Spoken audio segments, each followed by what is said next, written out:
നമസ്തേ, ഞാൻ ദേവനന്ദ. അണ്ണാരക്കണ്ണനും തന്നാലായത് വളരെ പ്രസിദ്ധമായ ചൊല്ലാണിത്. രാമായണ കഥയിൽ നിന്നാണത്രേ ഈ ചൊല്ലുണ്ടായത്. രാവണൻ അപഹരിച്ച സീതാദേവി ലങ്കയിലുണ്ടെന്നറിഞ്ഞ് ശ്രീരാമൻ തന്റെ വാനര പടയോടൊപ്പം ലങ്കയിലേക്ക് സീതാദേവിയെ വീണ്ടെടുക്കാൻ പുറപ്പെട്ടു. അവർക്ക് ലങ്കയിലെത്തണമെങ്കിൽ വലിയ സമുദ്രം കടക്കണമായിരുന്നു. സമുദ്രം കടക്കുന്നതിനായി അവർക്ക് അതിലൂടെ ഒരു പാലം പണിതാൽ മാത്രമേ അവർക്ക് ലങ്കയിലെത്താനാവൂ. അതിനായി വാനരന്മാർ വലിയ പാറകളും കല്ലും മണ്ണും കൊണ്ടുവന്ന് പാലം പണി വേഗത്തിൽ ചെയ്തുകൊണ്ടേയിരുന്നു. അപ്പോഴാണ് ശ്രീരാമചന്ദ്രൻ ആ കാഴ്ച കാണുന്നത്.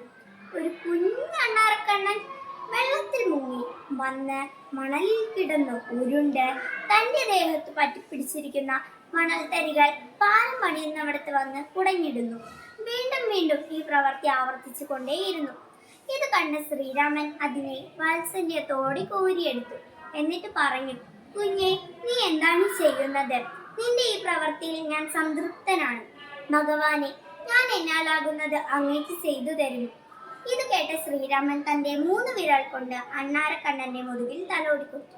അപ്പോൾ കിട്ടിയ അനുഗ്രഹമാണത്രേ അണ്ണാരക്കണ്ണന്റെ മുതുകിലുള്ള 3 വരകൾ എന്നാണ് വിശ്വസിക്കപ്പെടുന്നത്. കൂട്ടുകാരെ, ഇതിൽ നിന്ന് നിങ്ങൾക്ക് എന്താണ് മനസ്സിലായത്? നമ്മൾ എല്ലാവരെയും സഹായിക്കുക, അത് വലിയ കാര്യങ്ങളായാലും ചെറിയ കാര്യങ്ങളായാലും. നന്ദി, നമസ്കാരം.